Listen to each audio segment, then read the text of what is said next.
Well, hello. Thanks for coming back to check out another video. So, we are here today to sit down and talk about our favorite subject, our favorite thing in the makeup realm, eyeshadow palettes. So before we get too far into this video, I do want to give a shout out because this was a video that I saw done by another YouTuber here. So her name is Rachael. Her channel name is Shimmers and Silver. I'm going to make sure to have not only her channel, but her video linked in my description box, as well as linking her channel in the cards above, just so that you guys can go and find her. I've absolutely fallen in love with her. She just seems so sweet and I don't know, genuine is a good word to describe it. And her eyeshadow looks are so on point. She is so creative. So again, if you have not already found her, I would definitely go check her out. This eye look that I am wearing, a mix of berries and mints, two colors that I would have never put together, came from her. So that should show you how creative she can be. But either way, the video that I saw from her was she was talking about palettes within her collection that are almost perfect. I think the way that she phrased it was, I really love you, but...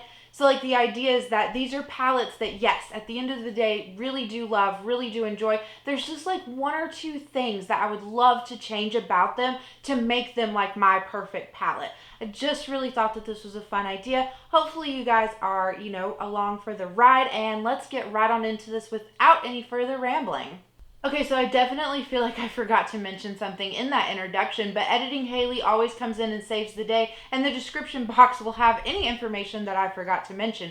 So let's get into this. My first palette that is almost perfect comes from Kaleidos. So this is part of their Futurism line. This was the Futurism 1, the Sci-Fi Green palette. I do believe this has been discontinued, sadly, because at the end of the day, it is a really lovely palette. So if I open it up for you guys, this is what it looks like on the inside. It is a 6-pan eyeshadow palette. You get 4 mattes and 2 shimmers. Typically, I like to have an even breakdown between mattes and shimmers within palettes, or at least have more shimmers, but not in the case of this. And I think it's specifically because it's kind of on the grungy green side, I really want those nice matte green shades. So you get 2 matte green shades within here, and that's my one qualm with this palette. That's what makes it almost perfect, It's the 2 matte greens. For me, they are just too similar, so I do have them swatched out on my hand here for you guys. So this one at the top, is a little bit darker. This one is a little bit more on the olivey side, I think we could say. But just when I'm creating eye looks and the way that I like to do them, I use these 2 shadows in the exact same way. So I really didn't need both of them. And even though they are a different kind of green, they do have very much the same depth to them. So what I would love to do to make this palette perfect is to take out one of those green shades, probably more this olivey one down here. Take this one out and make it more of a lighter green gray matte shade. I just really think that that would play well with the yellow shimmer that you get in here. Also the green shimmer, it would play a little bit better with the other matte green within here, and then it would play well with the other matte orangey shade. So yeah, just having a different matte green shade, something just a little bit more on the gray tone side, would make that palette perfect. Alright, so my next palette to talk to you guys about that is almost perfect would be from ColourPop. So this is the Sonic Bloom palette. I really do, at the end of the day, quite enjoy this. This is the very nice ColourPop formula. It's really great and effortless, their great formula. It's not their middle of the road, and it's not their terrible formula.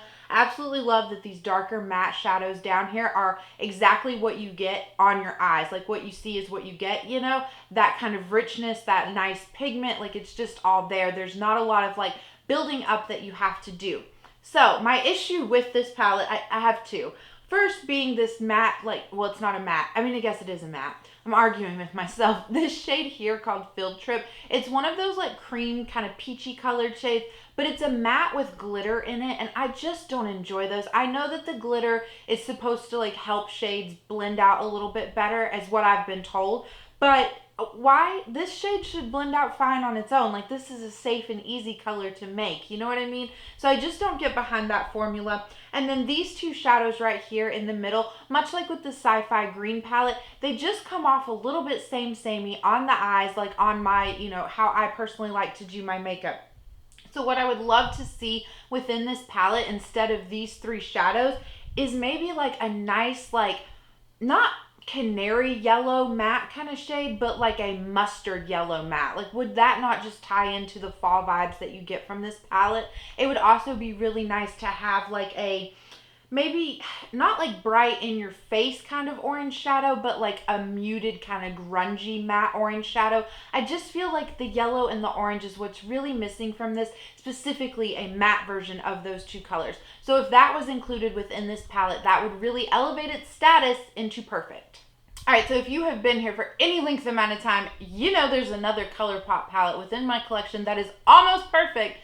So let's talk about Limoncello. Now, I do really love this. This, again, is the great ColourPop formula that you are getting within this palette. This is on the more neutral side, but these shimmers really elevate this palette out of like neutral territory, because you get a lot of like nice greens. You get a lot of like nice kind of soft yellow shades. Like, there's no bronziness to this palette, even though this is more of like a summery palette, we will say. And I really just appreciate that there's no bronzes. So my one issue, my one gripe, my one change with this palette would be the blue shade down here. I just absolutely do not like this. I don't think that this shadow is very nice to work with. Like, I just can never get the intensity that I want from this shadow. And then as a whole within this palette, I don't feel like that blue shadow makes any sense. I just don't like it paired with any other shade within here, especially the browns. I just think that it becomes quite muddy. And then if you try to pair it with like the yellow, it becomes green. It's just terrible. And now I do know that the ColourPop pans are magnetic, so I could pop this out, but I don't have anywhere for this to go, and I don't have anything else that I want to like put into this palette, so that's why I just leave it in here. So if I could make this palette perfect, what I would do is add in another nice, really dark shade. Now, the shadow missing here, Vespa, I have finished it off. That was a really nice, dark, rich, chocolatey brown shade, and I absolutely love that. It paired really nicely with everything in this palette and really gave you like the depth in the outer V. If that's the kind of eye looks that you like to do, it's the kind that I personally like to do. So instead of a pop of blue, let's go with a pop of like an eggplant purple, but a very darkened eggplant purple. I feel like having a really dark kind of eggplant purple shade within this palette would, one, give you that same level of depth that Vespa did, but in a different way. Like, it would just make the eye looks a little bit more interesting, and you would have like that other option, you know what I mean? I feel like the purple would play so nicely with the oranges and the yellows and the greens that you do get within this palette. So that is how I would personally change ColourPop Limoncello to be perfect. All right, so my next palette to talk to you about that is almost perfect, this is from Glamlight. So this is part of their Happy Hour collection. This was the wine palette. I absolutely love this because this is a great monochromatic purple color story, but you're getting a lot of like different variety of purples within here. So not only like in depth, you know, between light to dark, but you're also getting a great mix of cool tones and warm tones within this palette. And I really have enjoyed making monochromatic looks with like a single color, obviously, or they wouldn't be monochromatic. Anyway, making those monochromatic looks, but playing around with mixing cool tones and warm tones, it just adds a little nice, like unexpected kind of variety. So anyway, I absolutely love this palette. The only issue that I have with this is this Chardonnay shade right here. This is like this, I don't know, it's like an interesting kind of taupey, bronzy. I don't know if the camera, the ring light washes it out too much, but it's just this really, yeah, like brassy, antique-y, bronzy, gold shade. How many adjectives can Haley use before she finally lands on one that describes this color? I think you guys have heard me though say before, like, I just don't like bronzy shades. I feel like they tend to wash me out, make me look sickly. Like, it's just not my favorite. So instead, what I would really love to have in the wine palette, you have a lot of nice like pinky purple shimmers within here already, like this, and this one. These two kind of have a little bit of blueness to them, which I really do enjoy because I feel like that plays nicely with the cool tone purples within here. But I would switch out this Chardonnay shade for a very soft light pink shimmer, or one of those nice like taupey purple pink shimmers. You know what I mean? I just think that that would really play nicely within here. It would also get the shimmer shadows to go as light as the matte shadows do. You know what I mean? Because you've got this fine taste up here and this earthy shade here.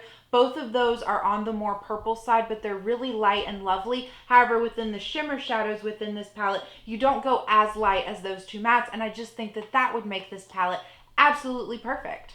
All right, so my next palette that is almost perfect to talk to you about might come as a shock to you guys, but it's the BH Cosmetics Blueberry Muffin palette. There is actually something within this palette that I would change.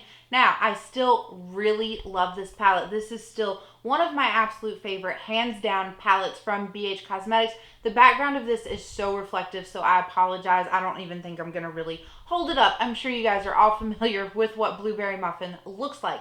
Like I was saying, this is absolutely still one of my hands down favorite eyeshadow palettes from BH Cosmetics. I just love the mix of like blues and kind of play it safe neutrals that you get within here and the silvers. I just think it's so nice. So my one issue with this is that the black shadow that you get in here, Baker's Dozen, is one of those black shadows that has the glitter in it. It's got like blue purpley glitters. I don't even think you can see them swatched out. Like I can't even see them in person. So again, what was the point of that? I just don't think there was one, because this black is like nice. Like BH Cosmetics does have a nice black eyeshadow formula within other palettes. So I don't think they needed those glitters to help blend that out by any means. So I really think in order to make Blueberry Muffin, yeah, there's just no way of holding this that kind of works, is there? To make this palette perfect though, I would take out Baker's Dozen, and I would really love to have a light blue shimmer within this palette. A lot of the light shimmer shades within this palette that you do get are on that more like white kind of silvery side. Now Sugared within this palette does have like a little bit of like blueness to it, at least when I look at it, that's what I feel like. Crumble is just more of like a white champagne kind of shade, and then Hot and Fresh is more of like a silver, like a lighter silver shimmer shade. So I just feel like having a true light blue shadow would be really nice in here.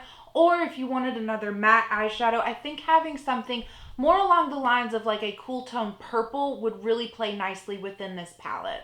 Alright, so my last palette to talk to you guys about that is almost perfect comes from Blend Bunny. Now this is the Dollhouse palette. So this was my first experience with the brand. I do know that they have several variations of like a rainbow palette out, but this was their take on a neutral palette. And I really do love how this is laid out. You've got the shimmers, 3 rows of matte shades, and then another row of shimmer shades down here. I love that there is a variety of light to dark shadows. I love that there's a mix of cool tones and warm tones, and I like that this is laid out in rows, so it's really easy, even though this is a larger palette, to come into this and easily get like ideas for eye looks, and especially keep it like within the same color family. But it's also really fun to like jump around and explore different options within this palette. So my gripe, my qualm, I was gonna say my quipe, but that is a mix of those two words. Either way, my gripe, my complaint with this palette, the thing that I would love to change is specifically down here at the bottom. Now I understand this is a row of dark shimmer shadows, and then at the top it's a row of light shimmer shadows. I do like the idea of that. However, the shades Harlequin and Dress Up, I just really don't enjoy these types of dark shimmers. They're really underutilized within my collection, really neglected kind of shadows. And you can see like it's a very dark blue and then like a very dark eggplant purple kind of shimmer. Just don't enjoy them. I think what would be a lot nicer within this palette is having maybe a more like mid-tone shimmer shadow, because I do feel like even though these 4 shades that are also in this bottom row are on the darker side, they're not as dark. Like I still really do enjoy wearing them. I really like the kind of grungy green shade and this rosy pink shimmer shade here. Those would be like my favorite too. And I just feel like they're a lot more on the mid-tone side of being a darker shimmer shade. So yeah, it would be nice to have like this kind of, I don't know, it's not a blue, but it's not a green. It's like a teal, like a darkened teal, and this eggplant purple. Just lighten them up a little bit. Turn up the saturation back on those two, you know? But at the end of the day, this is a really lovely palette and a really lovely formula. So that is my 6 eyeshadow palettes where I love you, but... So I know I didn't say that throughout the video. I think Rachel said it a lot more in her video, and it was really cute, but I kind of dropped the ball on that one. So again, like I said in the introduction, this was greatly inspired, taken from her. I have her linked in my description box, and I highly recommend that you go and check her out. Go send her some love. And I just appreciate you guys for sticking around, putting up with my shenanigans. And if you want to answer this for yourself in the comments down below, like tell me some of your palettes that are almost perfect, I would love to hear that. So again, I hope you're having a great day, a great night, or a great whatever. And I will catch you guys in the next one. Bye.